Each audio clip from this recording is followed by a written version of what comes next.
Agora a gente vai entrar também em outro ponto que prova que o texto hebraico massorético, de todos, foi o que mais teve modificação, tá? Nesse caso, não é nem uma questão relacionada ao Messias, à nova aliança, é um erro mesmo que eles cometeram. Se foi intencional ou não, eu já não sei. Olha só. Isso, inclusive, deve estar na sua Bíblia, tá?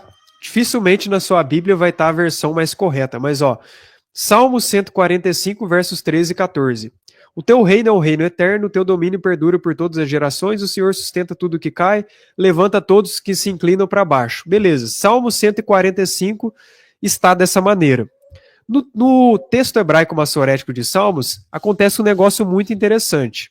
O que acontece no Salmo 145? Só para vocês entenderem. Cada verso do Salmo 145 começa com uma letra do alfabeto hebraico. Ou seja, o primeiro verso de Salmo 145 começa com Aleph, o segundo começa com Bet, o terceiro começa com Gimel, o quarto com Dalet. Ou seja, é literalmente ali uma citação do alfabeto hebraico. Pelo menos era para ser assim na versão original. Ao todo, eram para ser 22 versos. Por quê? Porque o hebraico possui 22 letras. De Aleph até Tav. Então, olha, isso tem muito no hebraico, tá? Por mais que o texto hebraico massorético tenha modificações, a essência foi mantida, né? Então, muitas dessas coisas tem presente.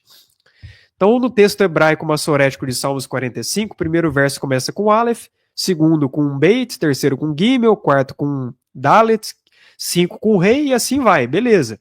Cada verso começa com uma letra do alfabeto hebraico até chegar na última letra. Mas olha o que acontece entre os versos 13 e 14. De Mem, Mem pula para Samer, sendo que era para ser Num, para manter a sequência. Ou seja, um verso que era para começar com a letra Num, que seria o equivalente ao N do nosso alfabeto, não é incluído na versão do hebraico massorético. Pula de Mem, que seria o equivalente a M, para Samer, do original do texto massorético. Ou seja, fica meio incompleto. Se o texto era para ser o alfabeto hebraico, ficou incompleto, ficou faltando uma letra, e um verso contendo essa letra inicial, não é mesmo? Mas olha só, na Septuaginta grega, esse verso faltante, ele está presente. É justamente o que? É fiel nas suas palavras e santo em todas as suas obras.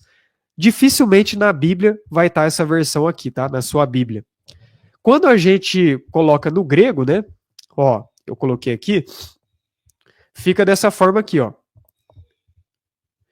E quando a gente traduz para o hebraico, a gente encontra a letra que faltava. Num, começando o verso, Neaman Elohim Bedrabav Verhassid Bekol Meazav. Ou seja, começa com Num. Num é a primeira letra que começa o verso que faltou no texto massorético, mas que na Septuaginta está presente. Olha só que curioso isso, né? Mais uma prova que o texto hebraico massorético não é a versão mais fiel do original, nem de longe, tá? Porque no texto hebraico massorético, esse trecho traduzido aqui, é fiel nas suas palavras e santo em todas as suas obras. Não está presente. Na sua Bíblia talvez não esteja também. E detalhe, além de na Septuaginta, né, é a versão grega, mas traduzido para o hebraico, esse verso faltante, né, o Senhor é fiel e santo em todas as suas obras, no hebraico fica dessa forma, está presente a letra Num, que daria sequência depois de Mem, ou seja, né, continuando com o alfabeto.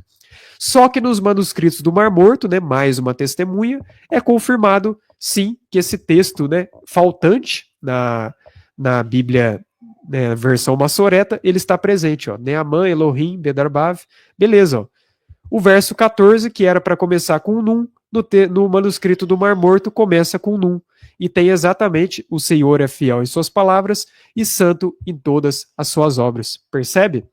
Que no texto hebraico massorético eles não incluíram isso, esse verso faltou de alguma maneira. Então é assim, é muita coisa, tá? Aqui eu nem vou ficar estendendo muito não, mas Monte Ebal Gerizim. Aqui no caso o Massoreta, a Septuaginta, a Peshita, todas vão concordar. A única que vai ser diferente é o Pentateuco Samaritano. Eles trocam Monte Ebal por Monte Gerizim, que eles consideram como local de adoração, certo?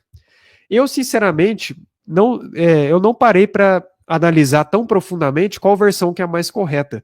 Se foram os samaritanos que mudaram mesmo aqui e todas as outras estão erradas, ou se realmente os samaritanos estão corretos. Não, os samaritanos mudaram e as outras versões estão certas, ou eles mantiveram fiéis e as outras versões estão erradas. Eu não parei para analisar. Mas fato é, o Monte Ebal na Bíblia é um local de maldição, enquanto que o Gerizim é um local de bênção, certo? E os samaritanos viam o Monte Gerizim como local de adoração ao Eterno e não o Monte Ebal ou Jerusalém, certo? Até coloquei a referência aqui. Então é para a gente pensar. Nesse caso, confesso que eu nem parei para meditar profundamente qual que é a versão mais correta. Mas até que se prove o contrário, eu acredito sim que é o Monte Ebal, até que se prove o contrário, né? Só que a questão do Monte Ebal ser um local de maldição e o Gerizim de bênção é algo para a gente meditar. Beleza. Aí agora, né, para a gente já partir para o encerramento da live, mas buscando entender, beleza, mas por que teve todas essas alterações? Ó, inclusive, ó, Eva concebeu a Caim do anjo ou do eterno? Todas as versões, praticamente, vão colocar o quê? Eu tenho um homem do Senhor, ganhei um homem por Deus, adquiri um homem com a ajuda do Senhor. Todas as versões vão colocar isso, trazendo a ideia o quê? Que Gênesis 4:1 fala que Caim é filho de Adão e acabou, fim de conversa, fim de papo, não é? Não é isso que as pessoas creem? É verdade. Certo. Agora, quando a gente analisa versões mais antigas, já começa a mudar um pouco. Eu tenho um estudo no meu canal sobre isso, tá? Depois eu posso deixar o vídeo aí anexado. Mas na playlist da Semente da Serpente, no segundo vídeo específico, eu analiso Gênesis 4:1, comparando algumas versões, certo? Mas na Exapla de Orígenes, por exemplo, que é um documento mais antigo, contendo 6 versões diferentes de traduções, ó, já muda um pouco. Aqui coloca adquirir um homem por meio de Deus, aqui já coloca adquirir um homem por um Deus, adquirir um homem com um senhor, adquirir um homem, um senhor. Percebe que o artigo ele passa a ser indefinido? Ou seja, um Deus ou um senhor não é necessariamente o criador dos céus e da terra. Entende?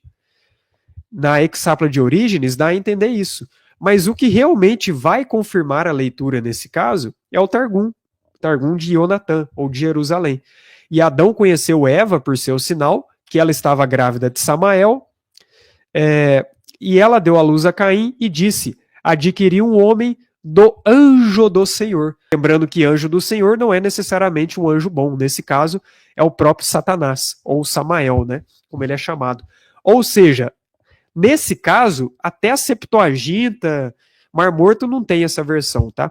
Mas Septuaginta, Peshita, todos eles ocultaram o que está no Targum, que é a versão mais antiga de todas. Então tem casos que nem na Septuaginta vai estar, tá? A Septuaginta não é perfeita não, tá? Nem de longe.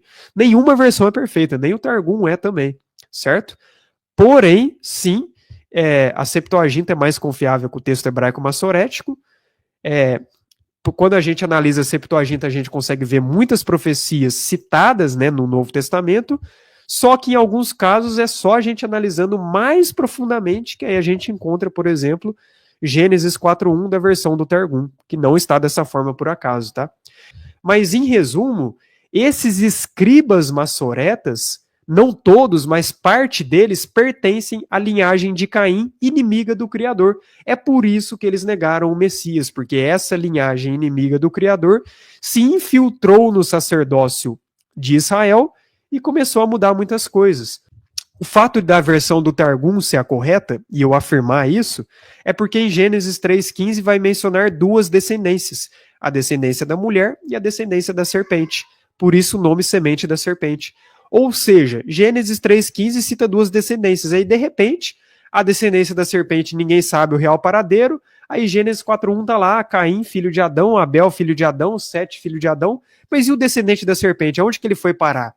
Você entende que precisa ter uma coerência com o que foi falado anteriormente? Por isso que o texto de Gênesis 4:1 realmente fala, né, que Eva estava grávida de Samael, inclusive isso é confirmado em apócrifos, né, apócrifos que foram definidos dessa forma, que Eva ela teve relação com Samael e gerou a Caim. Caim não é filho de Adão, Caim é filho do próprio Satanás. 1 João 3,12 fala Caim era do maligno. 2 Coríntios 11 é o que Paulo fala. Ele faz uma associação da gente ser puros para Cristo, dizendo que Eva não se manteve pura, porque ela foi enganada pela serpente. Por que virgindade e casamento é citado no contexto que Eva foi enganada pela serpente e Paulo cita isso em 2 Coríntios 11?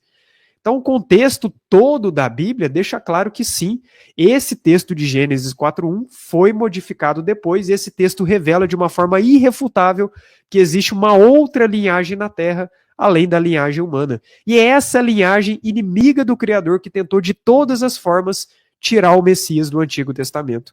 Você entende como que o buraco é fundo? A parábola do joio e do trigo também vai citar que o joio foi plantado pelo maligno, por Satanás. Quem semeou o joio é Satanás, o campo é o mundo, o meio para se vir ao mundo é o ventre da mulher, ou seja, a parábola do joio e do trigo prova que Satanás colocou uma semente no ventre de Eva, essa semente é o joio, e esse joio, o primeiro joio, é o próprio Caim. É por analisar as escrituras como um todo que a gente percebe que sim, a versão do Targum é a correta, e sim, as outras ocultaram aqui anjo do Senhor, certo? Mateus 15, versos 12 e 13, o Messias ele fala: toda planta que meu Pai Celestial não plantou será arrancada. E no contexto que os discípulos perguntaram: sabeis que os fariseus ouviram o que você disse e se ofenderam? Aí o que o Messias falou? Eles não foram plantados pelo Criador. Toda planta que o meu Pai não plantou será arrancada. Por isso que o Messias chamava eles de raça de víboras. Só para deixar claro, não eram todos fariseus, tá? Havia sim fariseus bons, honestos, é errado a generalizar. Inclusive, depois eu posso trazer um estudo no meu canal. Havia duas casas, casa de Hilel e casa de Shammai. A casa de Hilel era até coerente com os ensinos do Messias, onde tinha Nicodemos, José de Arimateia. O problema era a maioria dos fariseus que pertenciam à casa de Shammai, e boa parte deles eram dessa linhagem maligna. Era esses que o Messias estava combatendo. E não o remanescente fiel que tinha sim também entre os fariseus, tá? Não é que fariseu significa algo ruim. O problema era a maioria dos fariseus e aqueles que se infiltraram no sacerdócio para corromper os ensinamentos, correto? Então, sim, o Messias estava denunciando essa classe dos fariseus, dizendo que eles eram raça de víboras. Inclusive, em Mateus 23, versos 33 a 35, ele fala que eles são responsáveis pelo sangue desde Abel até Zacarias. Quem que matou Abel? Caim. Ou seja, ele confirma que Caim, eles eram descendentes de Caim, tá? Em João 8,44, ele fala: vós tendes por pai o diabo. Ele fala isso literalmente, porque o contexto fala de descendência. Aí Enoque vai citar que Gadreel seduziu Eva, que a descendência de Caim é maldita. O proto-evangelho de Tiago vai citar claramente que José, ele pensou que havia sido traído por Maria, a mesma coisa que aconteceu com Adão, ou seja, ele tinha esse entendimento. E no livro 4 Macabeus, vai falar assim, eu não lembro quem, mas vai falar: eu fui uma virgem pura, nenhum sedutor me corrompeu, nem a serpente enganadora maculou a pureza da minha virgindade. Ou seja, os antigos hebreus pensavam dessa forma, eles tinham esse entendimento do que ocorreu no Éden entre Satanás e Eva, e que Caim era fruto dessa relação, certo? Por isso que sim, essa versão do Targum é a mais correta quando a gente analisa o todo, mas se você tem interesse nesse tema, assista a playlist que eu fiz no meu canal acerca da semente da serpente, certo? Eu até poderia falar mais coisas, por exemplo, em Esdras vai citar a descendência de Israel se misturando com a descendência dos povos malignos, é por isso que sim, eles se infiltraram no sacerdócio de Israel, porque essa linhagem, a linhagem santa se misturou com a linhagem maligna.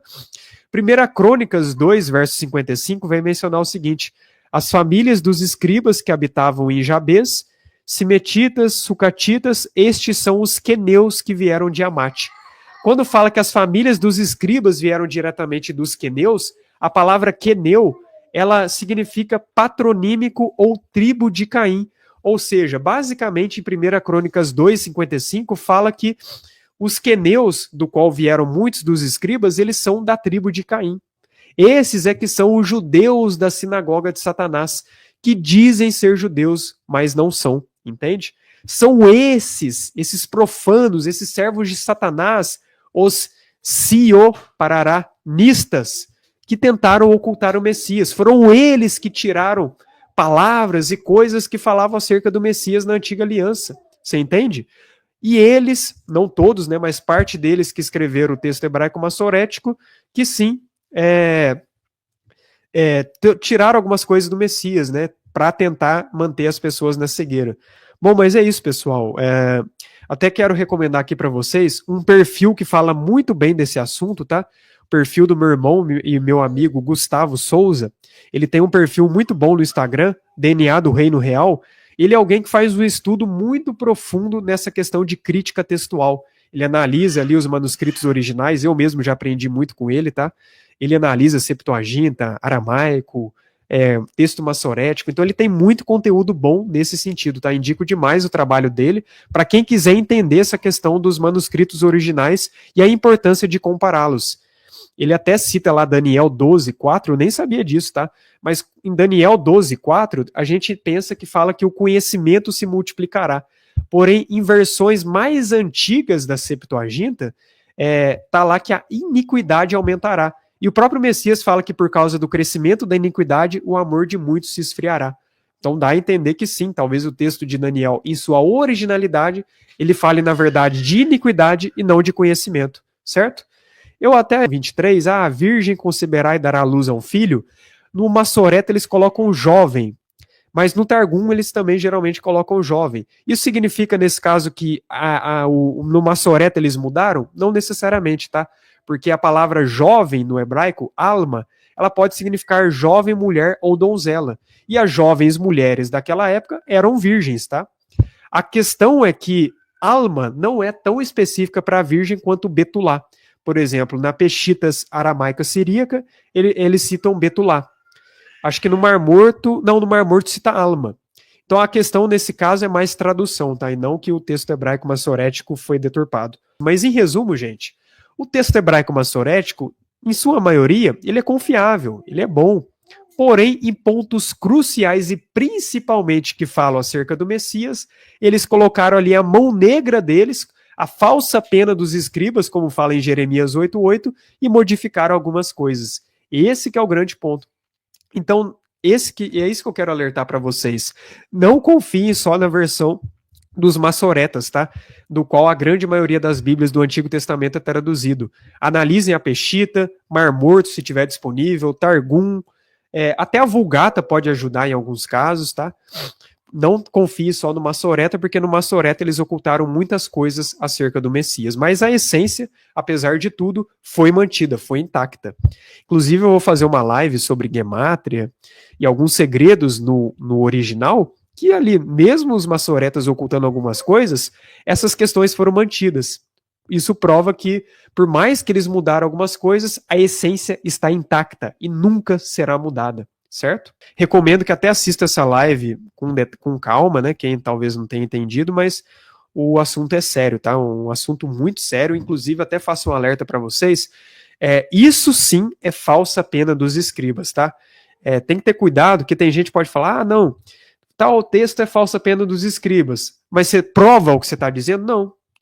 Eu acho que é falsa pena dos escribas. Não pode ser eu acho, tem que provar. Entende?